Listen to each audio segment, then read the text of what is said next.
So, this is about chapter 2 in our textbook, Prenatal Care and Infancy. I really truly like this chapter. I actually did a lot of it prior to even knowing that much about prenatal care as a mother, because I do understand about health and wellness and the body and our mindsets and everything like that. I did enjoy this chapter and the activities that went with it.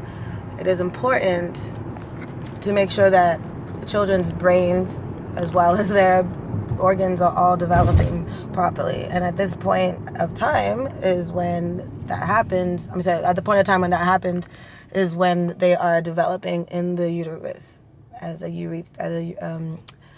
during this time. It's important because their brain development is highly affected by what nutrition the mother has, what mindset the mother has, what things and sounds the baby hears, and all the things that can happen before. It's also important, as my mom has said before, is paying attention to the DNA of both families. You need to know the background history of both parents.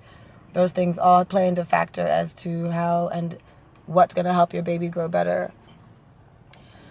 The chapter also talks about using sound as well as emotions. It wasn't just the actual physical development of the brain.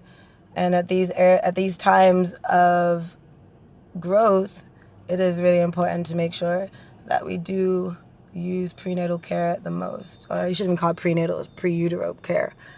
And those first 3 trimesters are very important. The brain's growing always, the heart, and some other parts of his bodies or her body are growing. Second trimester are the rest of these organs and that sense of awareness of their body, which is also very important to be aware of because this thing carries out into when they are born.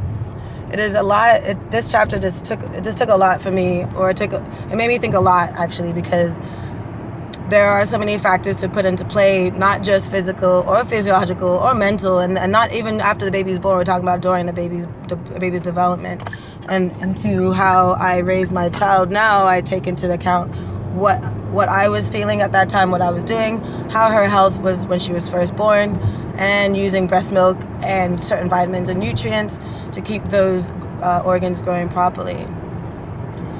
Overall, I think what I wanted to make sure I did say, and I say clearly, would be the fact that what the child hears in the womb is very, very important. That people think the senses, all the 5 senses, are not really developed until later, but they're pretty much developed very near the beginning first trimester into the second. So what the voices that they hear, the songs, movies, voices, words, their vocabulary is already being developed at this stage, which is highly important for the development of reading and writing and all the other things that they come out into the world to experience. Even in their social cues, their social interactions, all the times in the uterus is very important for them to develop and use strong, what's the word I'm looking for? Strong influences. In my life, again, I told you as a mother when I was pregnant, I made sure I wasn't watching horror movies. I went on walks. I stopped watching a lot of anime. I don't know why, but maybe that was another reason. I also went on a lot of walks. I went swimming a lot. I like to read to her, or him at the time. I thought I was having a boy, but I would read a lot to her, and also just be mindful of who I had around me and where my thoughts would go, which is kind of why I stopped watching horror movies, because even though I enjoyed them, my afterthoughts would come up with a lot of images, and I do believe these images, just like in the book suggests, are transferred to the infant.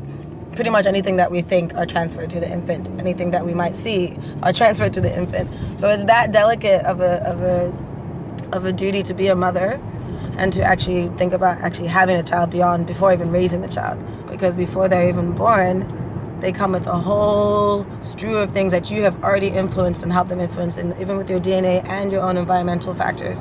So that when they get into this world, there is enough that they already have in their toolbox, and that we have to figure out how and why they play out and react the way they do, and maybe help them shape those things prior to even coming into this world.